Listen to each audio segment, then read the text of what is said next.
உச்சந்தலையில் இருக்கக்கூடியதுலேருந்து உள்ளங்கால் வரைக்கும் இருக்கக்கூடிய ஒவ்வொரு அவயவங்களையும் உங்களுக்கு சப்கான்ஷியஸ் லெவலில் ஞாபகப்படுத்தி கவனத்தை அந்த இடத்தில் எடுத்து சென்று ரிலாக்ஸ் பண்ணுங்கோ அப்படின்னு சொல்லித்தருவோம். இது எங்கே வருதுன்னு பாருங்கள். ஒவ்வொரு ஸ்லோகத்துலேயும் வருது. பட் 60வது ஸ்லோகத்துலேருந்து நம்ம பார்த்தோம்னா அழகாக தெரிஞ்சிடும். உன் திருவடியை உறுதி என்றென்னும் என் தலை வைத்துன் இணையடி காக்க என் உயிர் குயிராம் இறைவன் காக்க.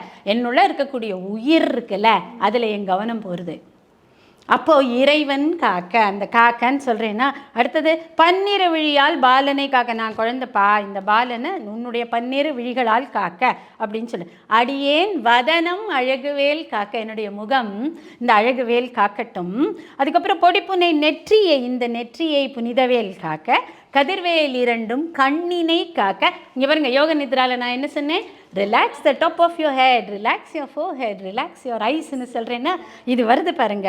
அடியேன் வதனம், அடுத்தது பேசிய வாய்தனை பெருவேல் காக்க. இப்படி நான் இதை மீதியெல்லாம் நான் சொல்லிட்டு இருந்தேன்னா இன்றைக்கி நாள் போராது. அதனால் இப்படி ஒரு எக்ஸாம்பிள் இது நீங்கள் ஃபுல்லாக படித்து பாருங்கள், ஆர் கேளுங்க. கேட்கும்போதே அந்த அவயவங்கள் உங்கள் நினைவுக்கு வர வேண்டும்.